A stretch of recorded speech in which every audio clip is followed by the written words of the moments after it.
Welcome back into Inside the World of Box Lacrosse. Stephen Stamp, Adam Levy, Greg Beecher here for you.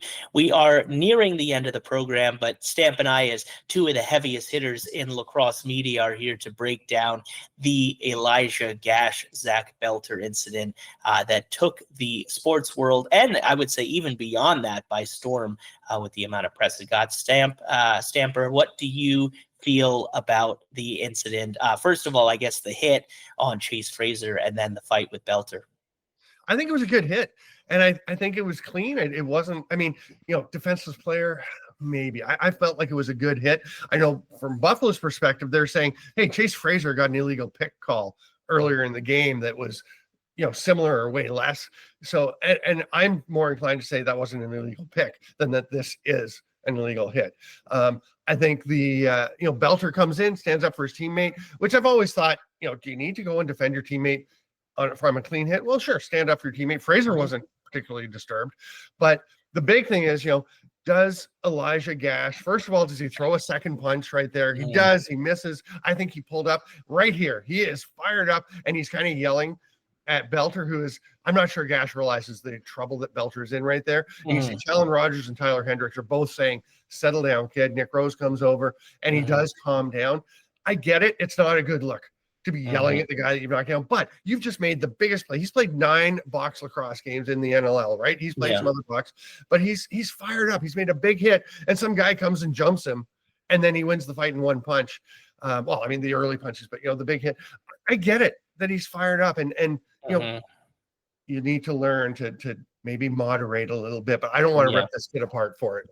Yeah, I mean, look, and I had said it in my 3 up, 3 down, and I didn't want to harp on it. And I would say that, from a general standpoint, I don't think any of us on this program would condone brutality or unnecessary violence on any player. But, I think that you said it very well that, he has great physicality. He showed it in both of those instances, not only in the fight, but in the hit. He's big, he's strong. I do think that the other Rock teammates did handle it well. You even saw Mitch Desnu at the very end saying, okay, calm down. So, I think that that's something that he'll learn. He's still very new and young to the National Lacrosse League, obviously playing in Bandit Land in a very intense game that clearly got the better of him in that moment. But, in terms of the punch, I know that Zach Belter, a very tough guy, and that's the kind of guy you're going to get with Zach Belter. He's one of those guys, a Brandon Robinson type guy, where he's going to be gritty. He's going to do what he needs to make sure that he says to his teammates, hey, I'm here for you. I got your back no matter what. And you need guys like that to be a championship team. Darius Kilgore had a great point on Facebook, actually, where he said, hey, for any of you people who are dissing Belter for getting knocked out in one punch, he said, forget it. You step up, and people don't get what it takes to step in there and do that. Sometimes you get beat up. It happens. Yeah. He's a Darius Kilgore product coming out of Tusky, too. I like Zach. I think he's a good kid. I've talked to him several times. I also think he understands, that's going to happen sometimes. That's what happens. Like you said, and watching it, though, I don't think he realized he was in trouble. Like you said, he's in his own world. He doesn't really hit him with a second punch. He does respond way better to the referees than the incident that happened earlier in the game. So, I mean, if you're looking at it big picture, you really can't knock that kid. I don't think so, at least in my personal opinion. But I'll let you guys go back to the show. Well, let's go on to whip or flip. I was very excited because I was watching this Buffalo the Buffalo Toronto thing, and Teddy Jenner on the call says that Dehogan Anticoke uses the reverse whip. And that's a term that I kind of pioneered that I think should be broad spread. That's a reverse whip. You kind of find yourself backwards to the goalie, you whip it backwards. It's a reverse whip. I think it's a great term. People don't use it. It hasn't caught on. That's okay. Dave Leno did use it when he was calling a Riptide game a couple of years ago. And I was like, hey, you use reverse whip. I don't hear other people use it. He's like, oh, I was watching your game that you called. It was Philadelphia and Toronto game. He was watching that to prepare for the game. And he used reverse whip. And I was like, oh, cool. So it's catching on. I was so excited. And then I got Greg to clip this. And when you listen to it, I don't know if Teddy actually says reverse whip or he says reverse flip. Strauser. One more Nana Coke. And he tried the reverse flip shot. Which made me sad Well, first of all, Stamper, let's do some journalistic work right now. Do you remember the first time that you used the term? Oh, no, I do not. I've been using it for a long time. Okay. Over a decade? Oh, goodness. Maybe. Wow. I don't know. Yeah, let's listen to this, and we'll let you decide. Not you, Adam, although you can have your say, but you, the viewers, everyone watching. Does he say reverse whip or reverse flip? One more Nanacoke. And he tried the reverse flip shot. Can't hear it. But the people heard it. So what do the people think? What do you think, Adam?